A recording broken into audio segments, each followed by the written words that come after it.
As we approached the new year, I decided it was a great time to reset, reorganize, and restock our pantry.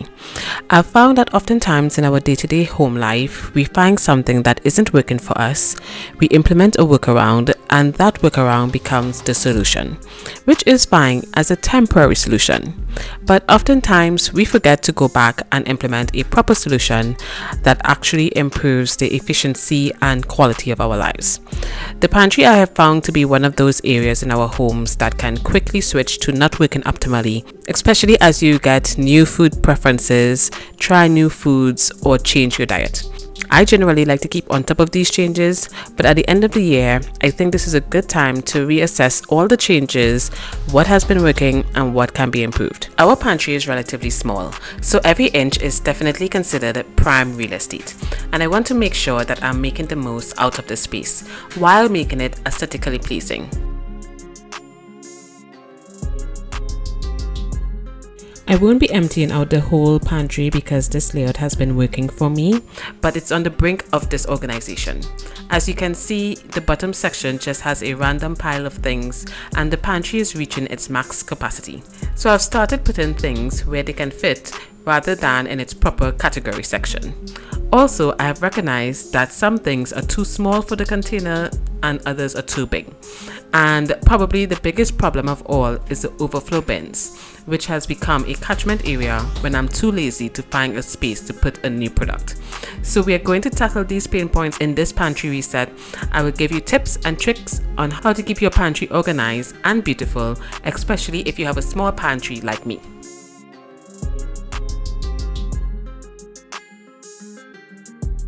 So let's start off with a tour of the pantry. At the moment, we keep our rolled oats, protein powder, sugar, and flour up there, and those work perfectly, so they will stay like that for now. The clear glass allows you to see what is inside the jar, and equally important, how much is inside the jar. I really love these big farmhouse-inspired jars. They just bring style to the pantry. Please excuse my penmanship. The jar in the middle holds the vanilla extract I recently made. I can link the video in the description below. This is the progress so far for anyone who's wondering. It won't be ready for another 5 months, but I do need to give it a shake every day. So I place it there so that it sticks out like a sore thumb, and that has actually been working. On the second shelf, we have these tall plastic canisters, which we used to use for cereal, but as I mentioned in one of my previous videos, we have stepped away from cereal, so I'm repurposing these canisters for snacks. So in this first one, we have pretzels. In the second one is empty, but it's designated for homemade granola, and I'm still trying to decide on a snack for the third canister, preferably something that isn't processed. So if you have any ideas, let me know in the comments. It currently holds my fenugreek powder, which I use as part of my hair care, but it doesn't need to live in the pantry. Like I said, this is prime real estate, so everything in here has to matter.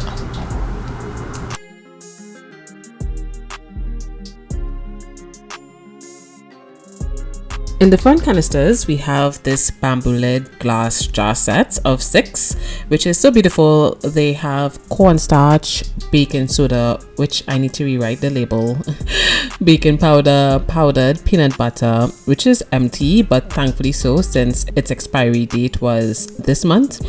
So I already have a new jar of powdered peanut butter, so I will refill it today.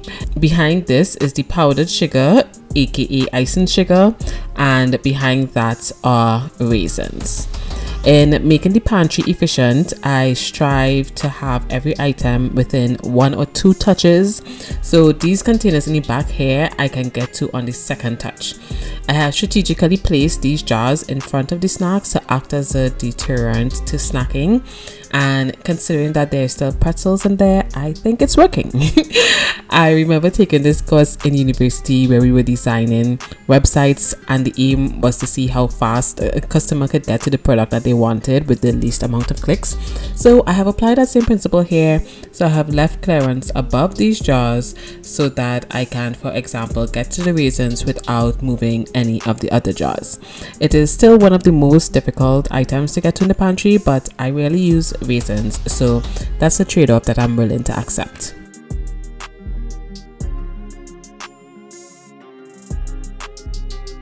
Next up, we have this plastic stackable container set of 8 where I store various dried goods like brown rice, basmati rice, almond flour, cornmeal. I use this under the shelf storage basket to increase the capacity of the pantry. Oftentimes the vertical space in the pantry is typically underutilized, so this may be an option for you to maximize the space in your pantry. I use this area for any sort of bread or bread-like items like taco shells, rice paper, rice cakes, etc.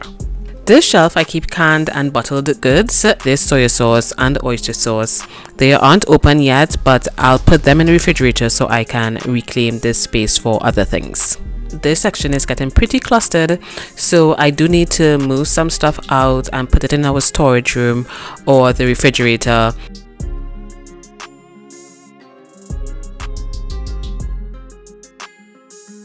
This shelf has these containers with various nuts. Then I have this Lazy Susan, which allows me to turn it and easily access everything that's on it. We have chocolate chips, cocoa nibs, pumpkin seeds, coconut sugar, ground flax seeds, and matcha. I only just placed this brown in here today, but hopefully it makes its way up to the shelf, as well as this can of pineapple chunks. Then I have these 2 jars with pine nuts and coconut flakes, and then 2 more jars with popcorn, and the other one is actually free, so that's great. As there was extra space on this shelf, I decided to store some things that would generally be in the overflow bin or the storage room, like the olive oil and coconut oil. We also have Gatorade mix and pink lemonade mix in the back there, which we very rarely use as well. So if we have the extra space, it can stay, but if not, well, that'll just be the first thing to move out.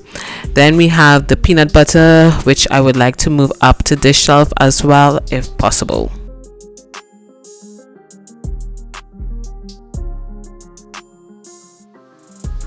Then we have the problem child of this pantry, these overflow bins. These bins are meant to keep extras. For example, if I throw out the sugar in its canister and all of it doesn't fit in the canister, I put the remainder in the package in these bins. The problem comes in when the bins gets cluttered and disorganized, and it becomes hard to find things in here. I want to apply the same 1 or 2 touch philosophy to these bins so that I can easily get things when I need it and not have to pull out the entire bin and dig through to find what I need. Also, it's challenging to keep tabs on what's in there, so sometimes I dig through and then recognize, oh, I actually don't have any more, which defeats the whole purpose of having clear containers so you know how much you have, right? I just temporarily placed this ketchup here. We don't typically purchase ketchup, but I'm making a new recipe that calls for it, but it has to go in the refrigerator once open, so I think I'll just go ahead and put it in the refrigerator one time.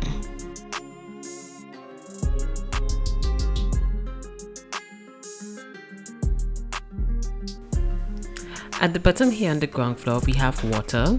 These 5-gallon bottles, which we refill at Walmart for like $1 each, so that's handy. I love that we have this space for them in the pantry, so those will stay there. And then we have white vinegar, apple cider vinegar, onions, red onions, pinto beans, powdered peanut butter, potatoes, basmati rice, ginger, plantain, and cassava. The main culprits to having this whole area disorganized are these pinto beans and the basmati rice, which I bought new jars for, so I need to put them in their new home. The rest of the stuff is usually kept in those 2 baskets down there.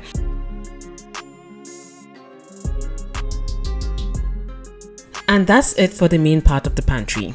We do have this addition on the door and over the door organizer, which I highly recommend if you're looking for more space in your pantry. On the top here, we have some leftover lasagna sheets, some emergency C for flu season, some arrowroot flour for making my homemade deodorant, and some jello.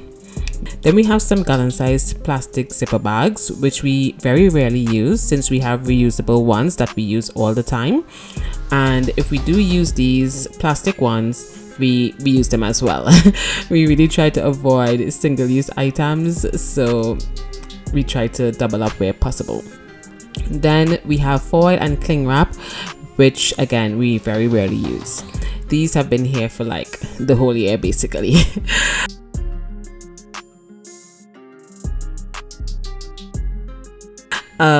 This shelf has been evolving, but we tend to keep Ritz crackers here.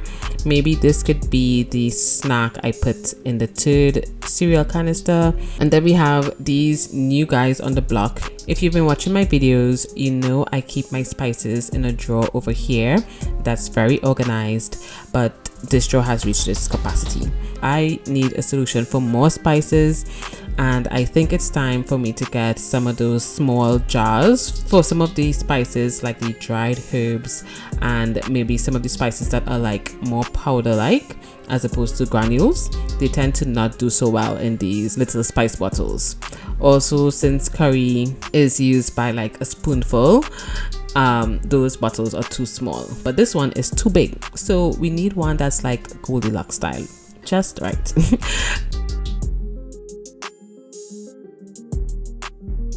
This is a special spice for chicken, and this is vanilla extract, which I bought because the one I'm making is gonna take 6 months, so I will use this in the meantime. This shelf has more spices, which we just spoke about, some jalapeno mustard, which I'm looking forward to trying, and also some date syrup, which I use in my smoothies, and some more chocolate chips. Finally, we have some tea at the bottom, some condiments, and some toothpicks. And that's it for the tour of the pantry. So let's get going on this reset.